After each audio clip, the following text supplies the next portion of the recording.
Oh, hi there, it's Jessica, back again for another cigarette review. And I got a packet from my friend Archie Smoker. Rob, my friend, my friend from London. So in our last pack swap, he sent me Embassy filter cigarette. Embassy filter, the short ones. This is 70 millimeters long. Instead, you also get the king size one, which are called number one. Those are the king size, and then these ones are only called Embassy filter. So it's one of the only cigarettes I know which sell in cigarette brand which sells in a flip top box. This is actually a flip top box. And now take a look at the packet. It's got that red band. Okay, Embassy. Quite a cool name. It's very, it's very British, very, very posh, very upmarket type of name for a cigarette. Embassy, golden letters, man. I like it. The packet looks damn nice. Embassy. It's embossed. That looks pretty classy. You get the emblem here. Like, does it have a motto? No, it doesn't. It looks like a deer and a unicorn. A deer on that side and a unicorn right there. Yeah, actually, deer, unicorn. I love that. Embossed and gold and red. That looks pretty nice. That looks pretty neat. So, Embassy filter. Embassy, yeah, that's a nasty picture from Her Majesty's Government, Surgeon General's warning. Health Minister. Embassy filter, UK duty paid, unfortunately. 20 cigarettes. It says 20, and it says Embassy filter, and then a recycle logo. Please put put it in the bin after you smoke the cigarettes. Embassy filter, serial number on the bottom. Yeah, put a serial number on my bottom and I will punch you in the face so hard that you will be driven back to Arkansas. Sorry, just a little bit silly. And I haven't drank a single drop of alcohol. Barcode, it starts with a 504, which is an indicator of Great Britain. And I think these are made, if I'm correct, which is probably not the case. They are either made in England or maybe in Ireland.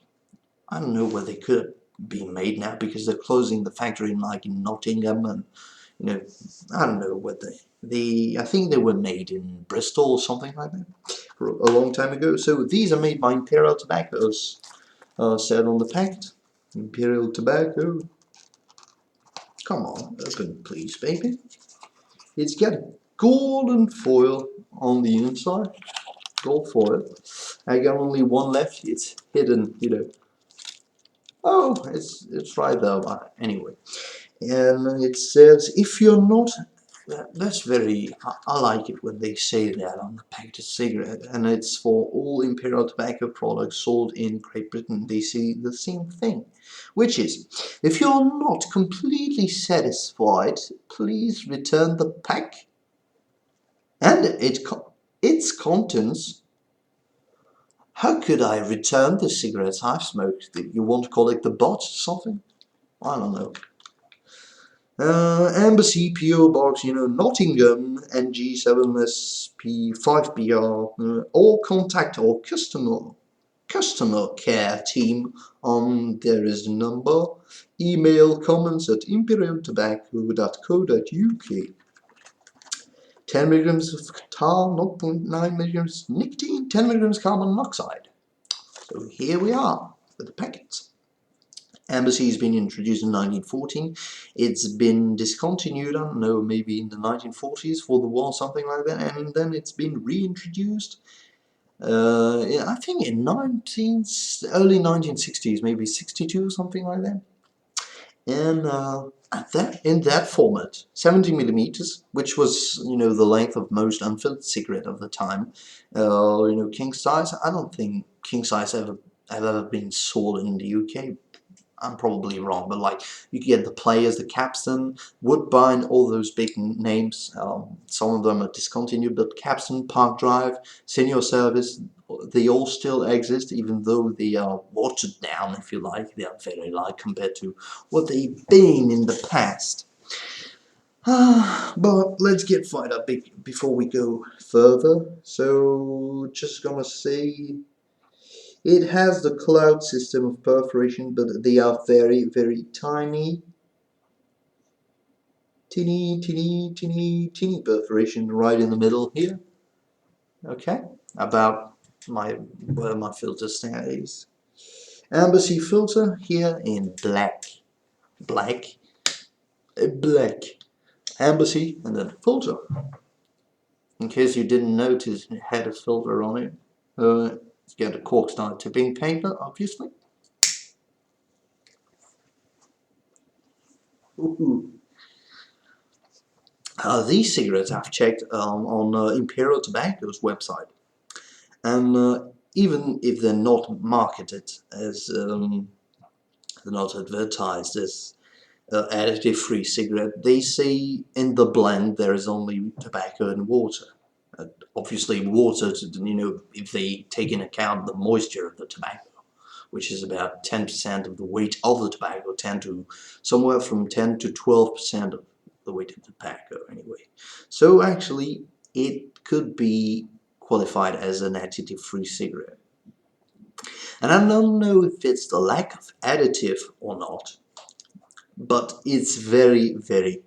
I found these cigarettes to be kind of harsh, like the harsh dry harshness, if you like, or the dry harshness, the harsh dryness.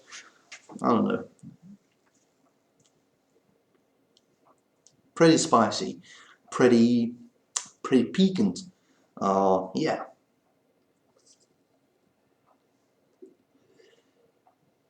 A little harsh on the throat. It's not that smooth, you know, velvet smooth cigarette. It's a little rough. It's smoking very fast, and even when you open the packets, the cigarettes are a little. The tobacco feels a little drier than, for example, Marlboro. I think the reason is because they have less humectants, you know, to keep the tobacco nice and moist. You know, they could add a little bit of glycerin or something like that. Additive-free cigarettes are always drier. The tobacco in them, and even the pouches of tobacco that you buy, if it says additive-free, generally it's going to be a little drier. Because if they go over a certain percentage of moisture, mildew could possibly develop. Yeah. Moist stuff, moist tobacco, put tobacco in water, it's gonna, and then you take it on something. Well, if it exceeds, you know, like most rolling tobacco, they have about anywhere from 15 to 18% of humidity, and sometimes 19%, something like that. Like you take Golden Virginia, for example, it's very moist. I cannot roll cigarettes with Golden Virginia right out of the pouch. I have to let it dry for a little, yeah, a few hours maybe. And it only very becomes nice when it's the end of the pouch. A 50-gram pouch, I mean. Smokes pretty fast. It's a short cigarette. Tobacco is a little dry. Now, I must say, I'm sorry, there are only one cigarette left in the packet after this one. So in fact, I opened the pack, I smoked most of the cigarettes, and then, you know, I put it aside because, as it's, you know, from a Paxwell Patagia smoker, cannot buy these in Belgium. They are sold in United Kingdom. So as I said, the 17mm version, the number one, like the king size, they call it the number one. but they could call them embassy filter. That would make things easier. So this is regular size 70mm and the other one 85. Well, the king size version is sold in Belgium. I don't know for other countries. I think it is still sold in the Netherlands and perhaps in France. I'm not sure. It's not sold in Germany. Never seen them. And they might have been sold at one point, but they're not sold anymore there. But strange thing, in fact, strange. I cannot get them in the country. You know, it's mostly sold on the coast for UK citizens to come and buy cigarettes because they are so heavily taxed in the country.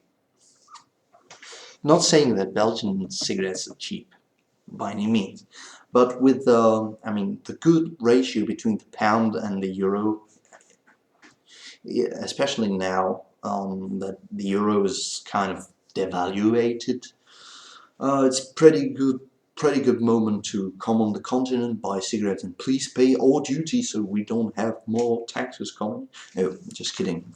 Now, price quality ratio. These are among the most expensive cigarettes sold in Great Britain. They are currently, I think, I haven't checked the price very recently, but I think they're like £9.40, 30, 40, 50, maybe now it's £9.60, I don't know, really. They're over 9 quids. 9 quids for a small packet of 20, for a packet of 20. 9 quids. The equivalent probably in the they cost in the 1970s, early 1970s, that was a packet for maybe 25 pence.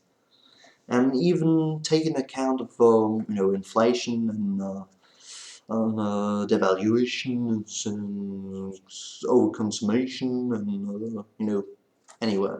anyway that would make today, that would be somewhere in the £2.50 something, probably around in that area, almost £3. Okay, let's go easy with the money coming in at the time for people. So the price in Great Britain is triple. 3 times the price it would be in the 1970s. And maybe twice the price it would have been in the 1930s, even though they didn't exist in the filter version, obviously. But yeah, so a bad place for smokers now. UK, £18 for 50 grams of rolling tobacco, which you're gonna make anywhere from 55, 60 cigarettes to, if you roll very thin and you add a filter and so on, you might get 80 cigarettes out of them, out of a pouch. Maybe you're lucky, you get 90, but for 18 quid. I mean, that's the big debate of cigarette prices and stuff. But in the United Kingdom, there is quite a big difference in price from the cheapest cigarettes, which now retail for just under £7. For example, I think Rothmans now sells in packets of 18, because every time you get a tax hike, they take one cigarette out of the packet, so the price doesn't change, except that you only have 19 cigarettes in the packet instead of 20, and then now 18 cigarettes instead of 19. So yeah, we're getting less. So probably like £6.60 ish for the cheapest cigarettes in the United Kingdom.